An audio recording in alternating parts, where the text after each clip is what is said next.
Hey guys, this time on Budget Project, I talk about what jacket or shirt I wear while I'm riding.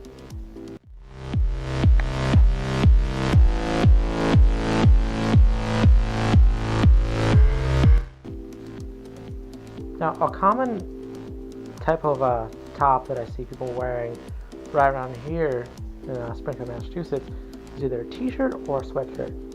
Now, come on guys, if you fall, that t-shirt or that sweatshirt is not going to provide any protection.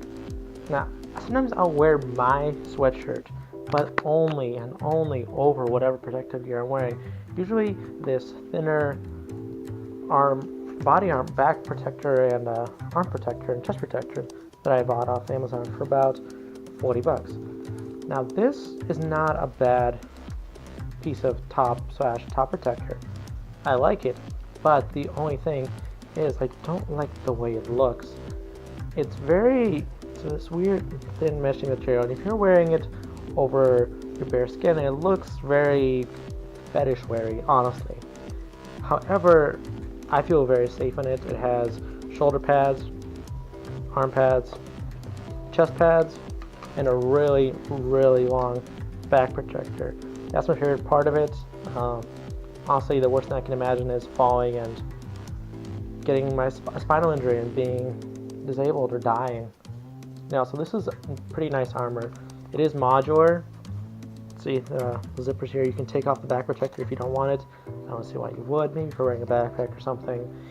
The other thing, the back protector is very long. It goes down to my tailbone and even covers a little bit of my butt. That's good.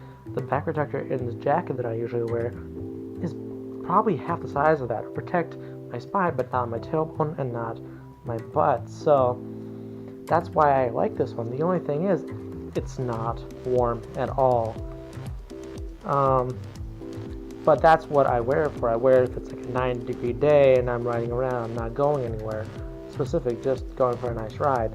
It's not bad. It's a very, very see-through thin material, and it also has a very Mad Max look to it.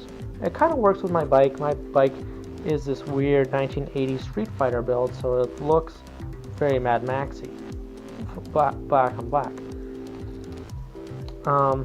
It's not really adjustable. That's the other thing. My issue with it, you can get it tighter. This is a medium, I believe, and I'm a 5'5" guy with normal build, and it's a little tight on me. I don't think I tore it. Some people in the comments on the product page were talking about the first time they put it on, they heard some tears. Now I just hear the Velcro going and trying to stick from itself. That's pretty normal for these kinds of things. But I don't think I tore anything, and I've worn it a couple times. I wore it when my girlfriend and I went for a ride, and I gave her my nice big jacket, and I needed something to wear. I wasn't going to wear just my sweatshirt. So I wore this with my sweatshirt over it.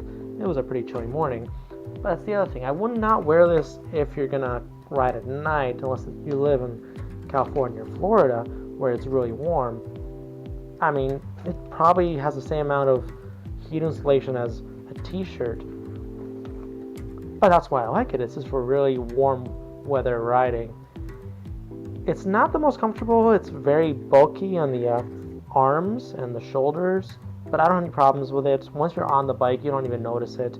It's when you're walking around putting a backpack on or doing stuff, then it feels a little wonky, but it works.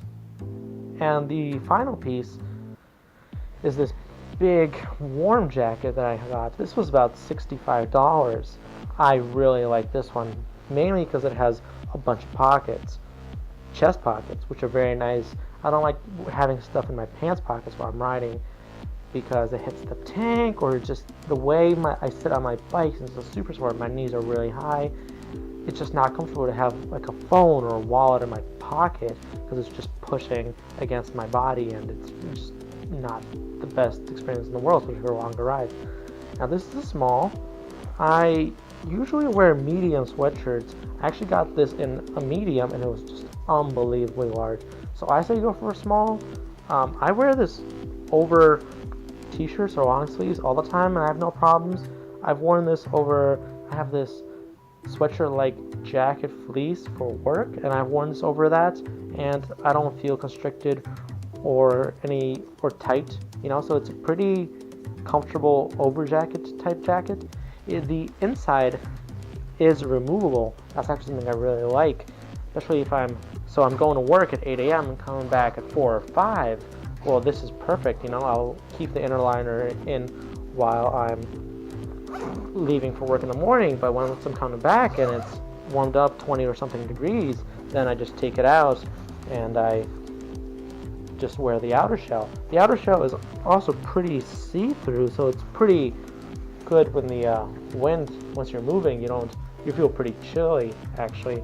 I don't have any problems with it being too warm, other than the fact when you're at stoplights, it's sort of black, you know, that is not the best material if you're sitting in 90-degree traffic, which does happen to me sometimes, but once you're moving, it's actually pretty good. So yeah, what I'm doing right now is to take out the inner liner. There are these little tabs in the inner liner, these little rubber pieces, and there's just a button on the inside of the jacket, and you gotta, I don't know if I can find it, up here it is, you know, you stick the sleeve inside the other sleeve and you hook it on. Otherwise you can zip the inside out, but you'll pull your arm out and you'll pull the inner liner out too.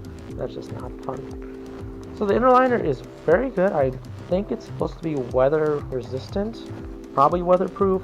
I haven't tried it, honestly.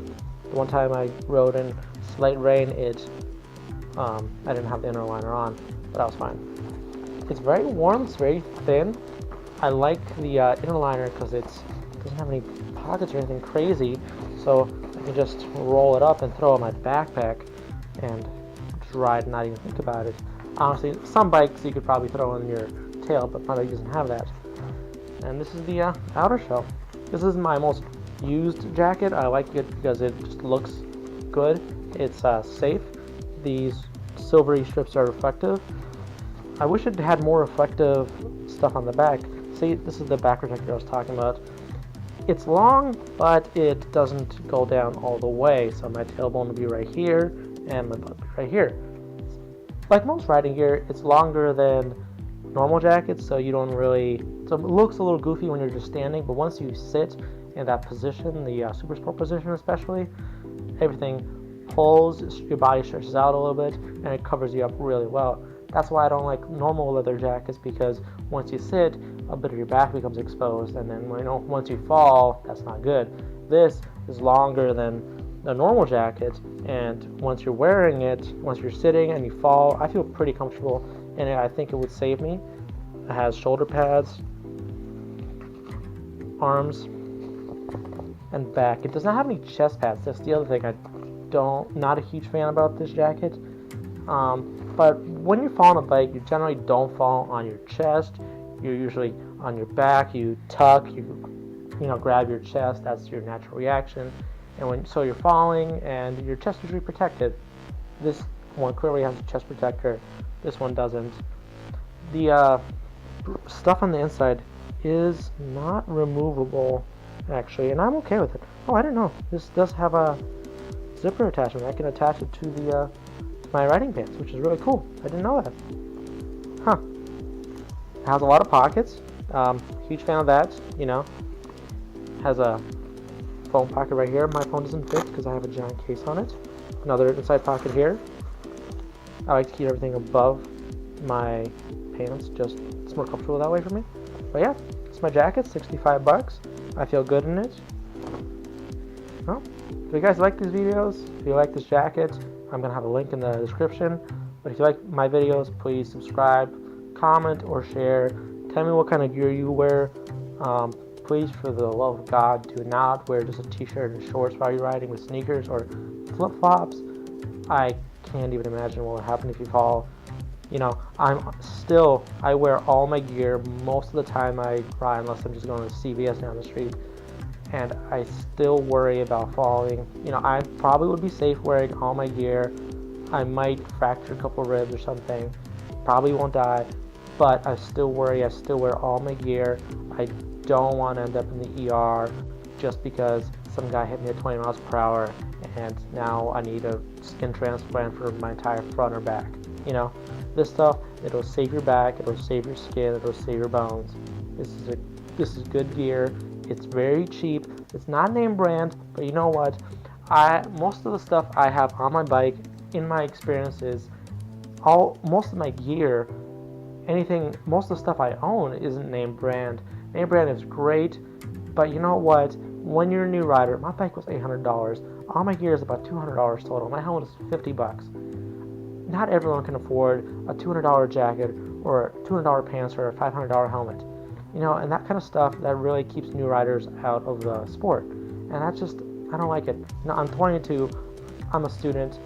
I work full time, and I have rent to pay, and I have bills to pay. I can't afford all that stuff. I can't afford a brand new bike. But this is good intro gear.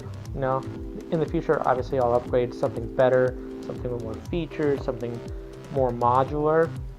But for now, this is the stuff I can afford. This is the stuff I recommend. I have no issues with it. I've been riding with this gear for 3 weeks. No issues. Thank God I haven't tested it. I haven't fallen yet. But if I do, I'll make a video. I'll talk about it. I am confident in this gear. I've never had any issues so far. Well, see you guys next time.